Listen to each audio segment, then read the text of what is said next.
Good evening, beautiful people. I may have mentioned this in a previous video, but I'm going to work, and that day was today.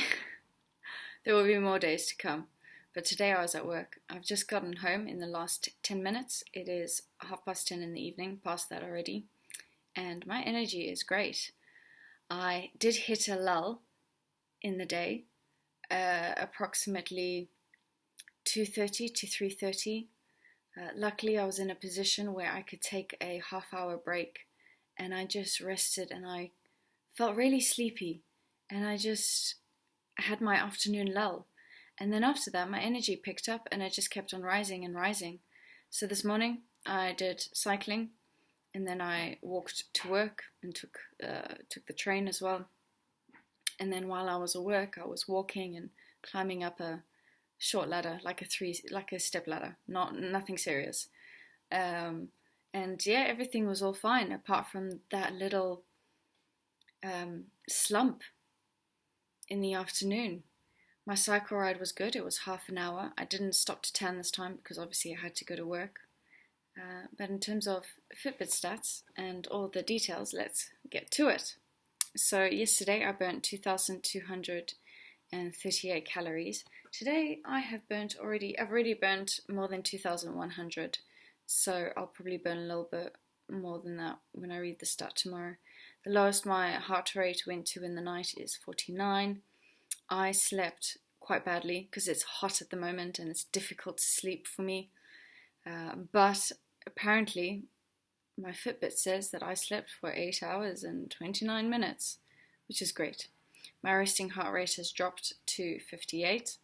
In terms of blood glucose and ketone levels, they are quite comparable to yesterday actually, but I think the reason why my ketones hadn't risen so much is because I was just burning so much today, and also there was a little bit of that stress. I don't mean that in a negative way, but like when you need to be focused and alert because you're at work, that requires like more energy. There's something, so this morning when I measured my glucose and ketones, glucose was at 3.6 and ketones were at 2.2, giving me a glucose ketone index of 1.6.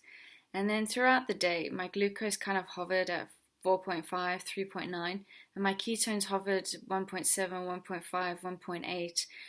But now I've just gotten home.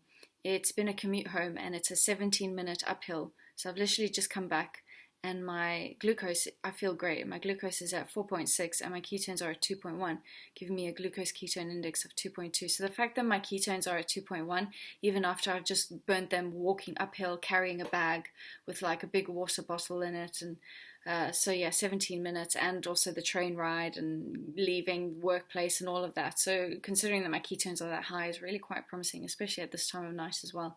So that makes me think that even though the numbers are quite comparable to yesterday's, my ketones, if I were to take another test in half an hour, they would hopefully be even higher.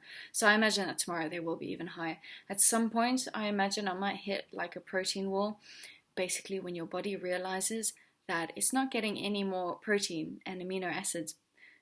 I was going to say amino acids and then realized that you probably didn't know that amino acids are protein. And then I said the same thing twice. So your body realizes it's not getting any more amino acids, and then you kind of just hit this slump.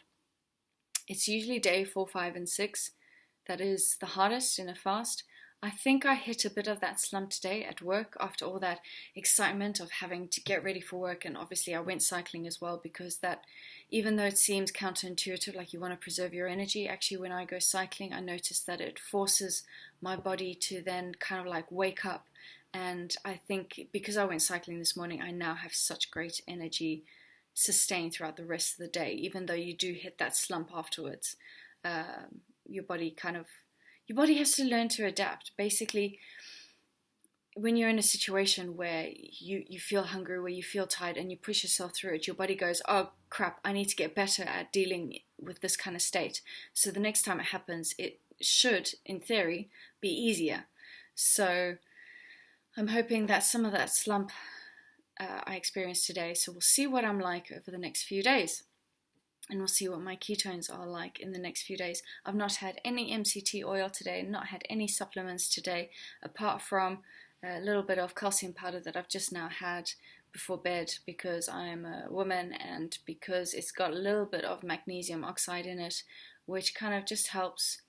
Magnesium oxide helps clean the colon. Like you can take tablets of it. It just helps it just helps clean you up, basically. So I take a little bit. It's like a fraction. It's really not a lot, but it's enough to kind of make me feel better, like that I'm cleaning my colon somehow a little bit every single day. Like I said, it's really not a lot, 2 grams, and that includes mainly calcium.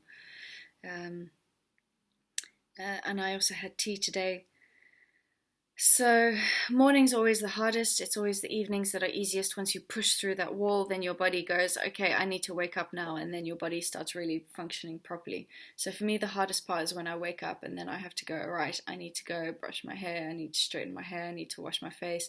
And that for me is like the biggest fight. I find that singing in the morning really helps. Doing like core exercises, gentle ones, really help push through the waking up barrier. Okay, and so I'm really optimistic about the fact that it went so well at work today, because I was worried, like, what if I have to eat? What if I feel so faint that I feel like I just have to eat?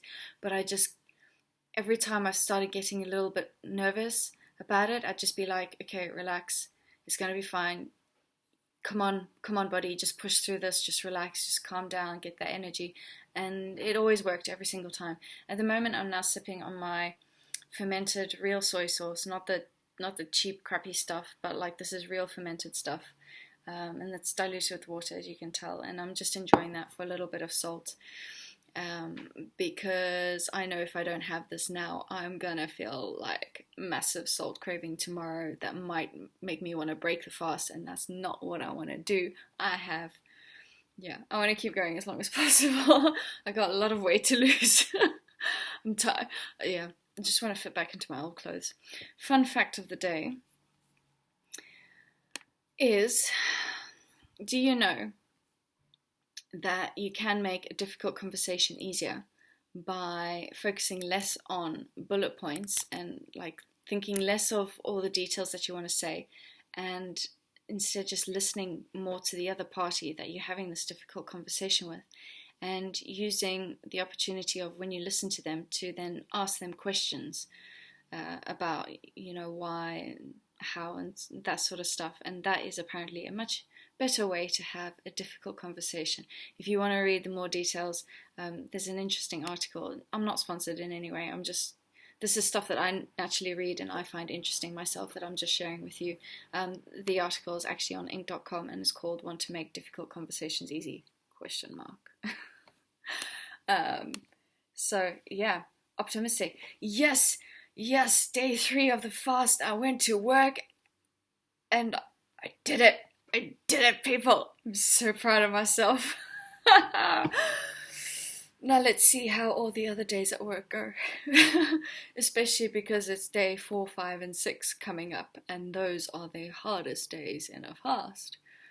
But I'm going to stay optimistic and positive, and you will see how it goes in my next video. Until then, adios.